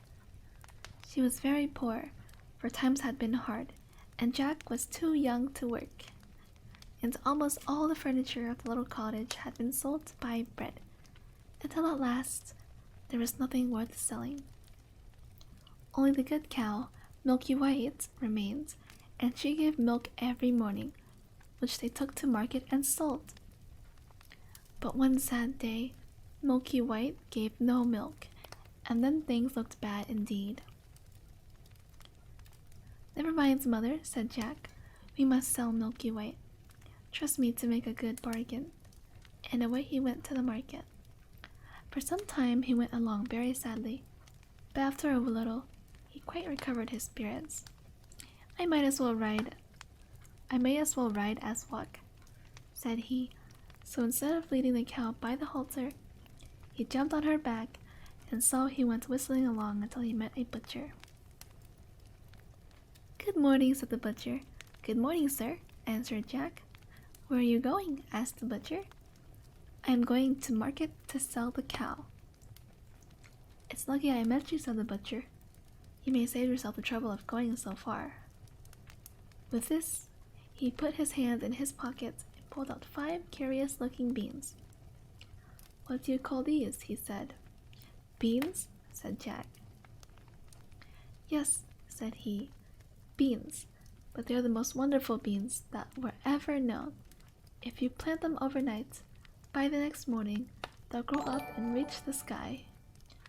But to save you the trouble of going all the way to market, I don't mind exchanging them for that cow of yours." Dude, he almost got giga scammed. Everyone knows this one, right? Kimbo, you really managed to restore to make yourself fall asleep. Shh. Thank you, Renette, for giving me your soul. Itadakimasu. Nom nom nom nom nom nom. But oh, how disappointed the poor widow was. Wait, I skipped a line. "Done!" cried Jack, who was so delighted with the bargain that he ran all the way home to tell his mother how lucky he had been. But oh, how disappointed the poor widow was. "Off to bed with you!" she cried. and she was so angry that she threw the beans out of the window into the garden. So poor Jack went to bed without any supper and cried himself to sleep. Aww. Bye, Jack. Poor Jack. When he woke up the next morning, the room was almost dark, and Jack jumped out of bed and ran to the window to see what was the matter. The sun was shining brightly outside, but from the ground right up beside his window, there was growing a great beanstalk, which stretched up and up as far as he could see into the sky. I'll just see where it leads to, thought Jack, and with that, he stepped out of the window onto the beanstalk and began to climb upwards. He climbed up and up, till after a time his mother's cottage looked a mere speck below. But at last the stalk ended, and he found himself in a new beautiful country. A little way off, there was a great castle, with a broad road leading straight up to the front gate. But what most surprised Jack was to find a beautiful maiden suddenly standing beside him. "Good morning, ma'am," said he very politely. "Good morning, Jack," said she, and Jack was more surprised than ever, for he could not imagine how she had learned his name. But he soon found out she knows a great deal more about him than his name, for she told him how, when he was quite a little baby, his father, a gallant knight, had been slain by the giant who lived in yonder castle, and how his mother, in order to save Jack, had been obliged to promise never to tell the secret. Well, why was the mama so angry then? If she knew what happened with the beans? Question mark. Maybe I'm dumb, I don't know. "All that the giant has is yours," she said, and then it disappeared quite as suddenly as she came. Kim beans grew huge. Huge. She must be a fairy, thought Jack. As he drew near the castle, he saw the giant's wife standing at the door. "If you please, ma'am," said he, "would you kindly give me some breakfast? I have had nothing to eat since yesterday." Now the giant's wife, although very big and very ugly, rude, had a kind heart, so she said, "Very well, little man, come in, but you must be quick about it, for if my husband, the giant, finds you here, he will eat you up, bones and all." So in Jack went, and the giant's wife gave him a good breakfast. But before he had half finished it, there came a terrible knock at the front door, which seemed to shake even the thick walls of this castle. "Dearie me, that is my husband," said the giantess in a terrible fright. "We must hide you somehow," and she lifted Jack up and popped him into the empty kettle. No sooner had the giant's wife opened the door than her husband roared out, "Fee, fi, fo, fum! I smell the blood of an Englishman. Be he alive or be he dead, I'll grind his bones to make my bread." What the heck? "It's a boy, I'm sure it is," he continued. "Where is he? I'll have him for my breakfast." That's kind of messed up. See your beans and don't worry about it, Kim. Understandable. These are pretty good, actually. Don't be picky about your veggies, Kim will eat you up. What the heck?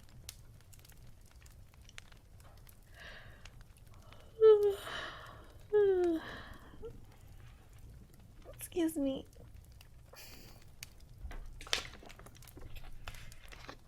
Water again.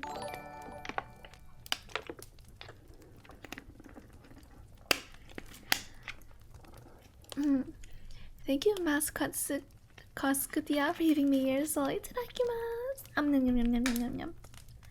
Hello, devil. How are you doing today? "Nonsense," said his wife. "You must be mistaken. It's the ox's hide you smell." So he sat down and ate up the greater part of the ox. When he had finished, he said, "Wife, bring me my money bags." Wait, he just calls his wife and not by her name? What the heck? So his wife brought him 2 full bags of gold, and the giant began to count his money. But he was so sleepy that his head began to nod, and then he began to snore, like the rumbling of thunder. Then Jack crept out, snatched up the 2 bags, and though the giant's dog barked loudly, he made his way down the beanstalk back to the cottage before the giant awoke. Jack and his mother were now quite rich. It occurred to him one day that he would like to see how matters were going on at the giant's castle. So while his mother was away at the market, he climbed up and up and up and up, till he got to the top of the beanstalk again. The giantess was standing at the door, just as before, but she did not know Jack, who, of course, was more finely dressed than on his first visit. "If you please, ma'am," said he, "will you give me some breakfast?" "We call you dog to work. What's wrong with that?" "Dang it, lost my soul and just got numbed apparently." "It's okay, don't worry about it." Before the giant awoke. Awoke? Pork! Hi, Bunny Marshmallow. Has a lot of butter. Yep, it is. Pokey. "Run away," said she, "or my husband, the giant, will eat you up, bones and all. The last boy who came here stole 2 bags of gold. Off with you." But the giantess had a kind heart, and after a time she allowed Jack to come into the kitchen, where she set before him enough breakfast to last him a week. Scarcely had he begun to eat, than there was a great rumbling like an earthquake. And the giantess had only time to bundle Jack into the oven when in came the giant. No sooner was he inside the room than he roared, "Fee, fi, fo, fum, I smell the blood of an Englishman. Be he alive or be he dead, I'll grind his bones to make my bread." "Need more butter?" "No." "Oh, she uses pancake without butter." "True. Where are my pancakes?" But his wife told him he was mistaken, and after breakfasting off a roasted bullock, just as up for a lark, he called out, "Wife, bring the little brown hen." The giantess went out and brought in a little brown hen, which she placed on the table. "Lay," said the giant, and the hen at once laid a golden egg. Dude, on command laying? That's kind of crazy. Said the giant the second time, and she laid another golden egg. "Lay," said the giant a third time, and she laid a third golden egg. "That will do for today," said he, and stretched himself out to go to sleep. As soon as he began to snore, Jack crept out of the oven, went on tiptoe to the table, and snatching up the little brown hen, made a dash for the door. Then the hen began to cackle, and the giant began to wake up. But before he was quite awake, Jack had escaped the castle, and, climbing as fast as he could down the beanstalk, got safe home to his mother's cottage. The little brown hen had laid so many golden eggs that Jack and his mother now had more money than they could spend. But Jack was always thinking about the beanstalk, and one day he crept out of the window again and climbed up and up and up and up until he reached the top.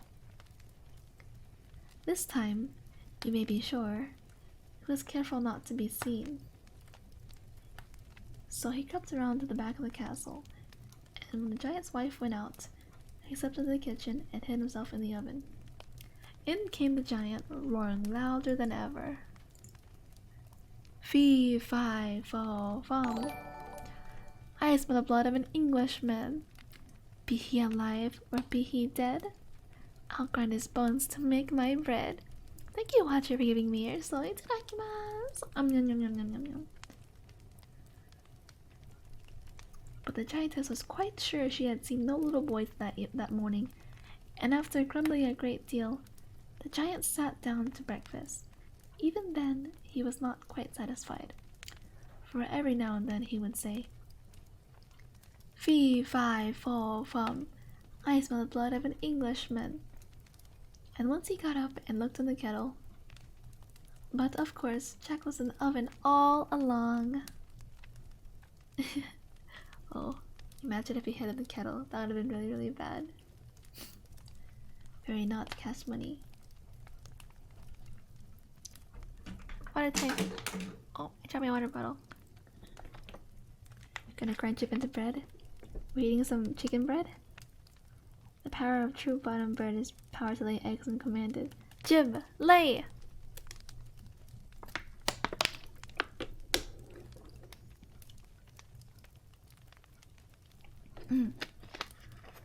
When the giant had finished, he called out, "Wife, bring me the golden harp." So she brought in the golden harp and placed it on the table. "Sing," said the giant. And the harp at once began to sing the most beautiful songs that were ever heard. It sang so sweetly that the giant soon fell fast asleep. And then Jack crept quietly out of the oven, and going on tiptoe to the table, seized hold of the golden harp. But the harp at once called out, "Master, master!" And the giant woke up just in time to catch sight of Jack running out the kitchen door. With a fearful roar, he seized his oak tree club and dashed after Jack, who held the harp tight and ran faster than he had ever run before. The giant, brandishing his club and taking terribly long strides, gained on Jack at every instant. And he would have been caught if the giant hadn't slipped over a boulder. Before he could pick himself up, Jack began to climb down the beanstalk. And when the giant arrived at the edge, he was nearly halfway to the cottage. The giant began to climb down too, but as soon as Jack saw him coming, he called out, "Mother, bring me an axe!" And the widow hurried out with a chopper. Jack had no sooner reached the ground than he cut the beanstalk right in two. Down came the giant with a terrible crash, and that, you may be sure, was the end of him. What became of the giantess and the castle, nobody knows. But Jack and his mother grew very rich and lived happily ever after. You're not gonna lie, the story is kind of messed up because he stole everything from the giant.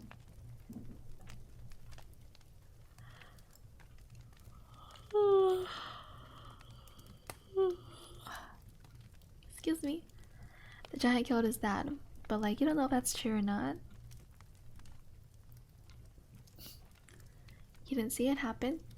I don't know if he asked his mom about it. You know.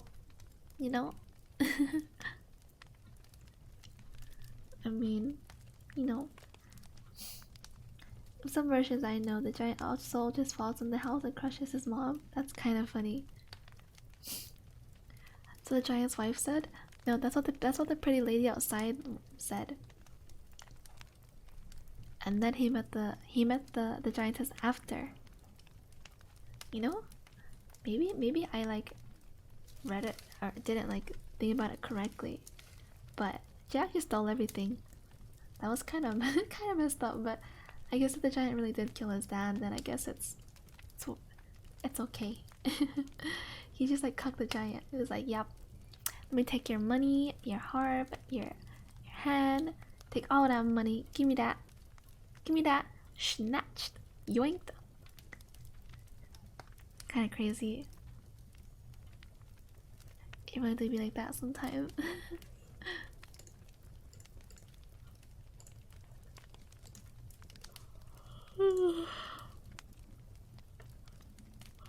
I'm so tired. I can't believe it.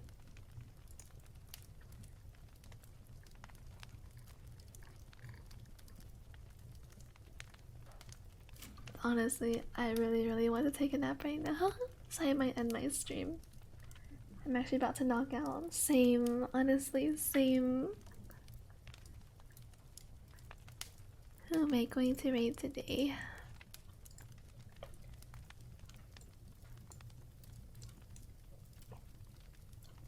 Should have made his wife suck him. What the heck? I can't believe I read that. That's why I wasn't chatting much. Yeah, it's okay. I'm really tired too. Good job, Kim. The sleepy time stories worked on you. Of course. Thank you for comfy stream. No problem. I will raid Poppy Jeff because she got her new model recently and she's super duper duper cute. Serviette. Yep. I'm really tired. I'm either gonna take a nap or like lay down or something. I'm really tired. Alright. Puppy GF is also a super duper duper cute doggo and show her lots and lots of love. Super adorable. Pet pet. If you guys are subbed, you can copy whatever you want, I guess. Whatever you guys want. But if you guys aren't subbed, you can use the emoji ones. Those are free for everyone. So I hope you guys enjoy the rest of your day. Thank you for coming to my stream. I will try not to be tired on Friday. I am gonna play a horror game, so I probably won't be. I'll just be really scared. But I'll see you guys on Friday for Resident Evil. Let me copy the message too.